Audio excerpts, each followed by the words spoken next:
ng bayan, maasahan anumang panahon.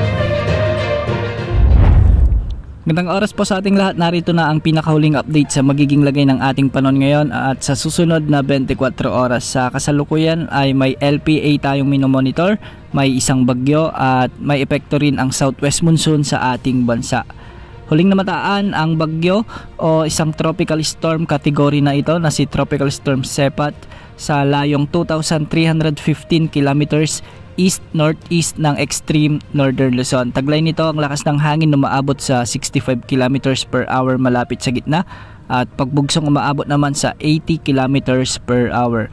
Sa kasalukuyan, kumikilos ito ng hilagang kanluran sa bilis na 30 km per hour. Ayon sa Pag-asa, wala naman itong direktang epekto sa anumang bahagi ng ating bansa at malayo ito sa kalupaan, kaya wala itong magiging direktang epekto at hindi rin ito hahatak ng habagat na magpapaulan sa ating bansa. Samantala, isang panibagong low pressure area ang namataan sa kanlurang bahagi ng ating bansa at huli itong namataan ng Pag-asa sa layong 185 kilometers kanluran ng Kubi, Subic Bay International Airport.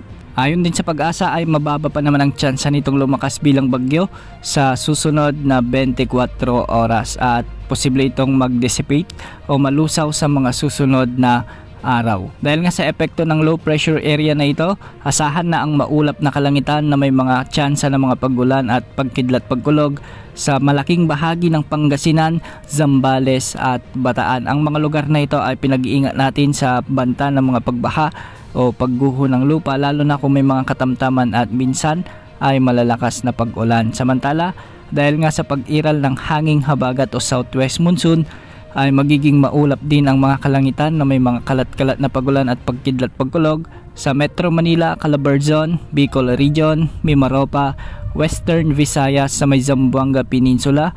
Ganitong panahon din ang inaasahan sa BARMM, Negros Occidental at ang nalalabing bahagi ng Central Luzon. Sa mga susunod na oras ay posibleng makaranas sa mga lugar na ito ng mga katamtaman hanggang sa malalakas na pagulan, kaya posible ang banta ng mga biglang pagbaha o pagguho ng lupa. Para naman sa nalalabing bahagi ng ating bansa ay localized thunderstorms naman ang magdadala ng bahagyang maulap hanggang sa maulap na kalangitan na may mga tsansa ng mga kalat-kalat na pagulan at thunderstorms, kaya posible pa rin ang banta ng flash floods at landslides kung may mga umiiral na severe thunderstorms. At para naman sa nalalabing bahagi ng ating bansa, magiging bagyang maulap hanggang sa maulap din ang mga papawirin na may mga kalat-kalat o isolated rain showers and thunderstorms, dulot pa rin ng umiiral na southwest monsoon o habagat.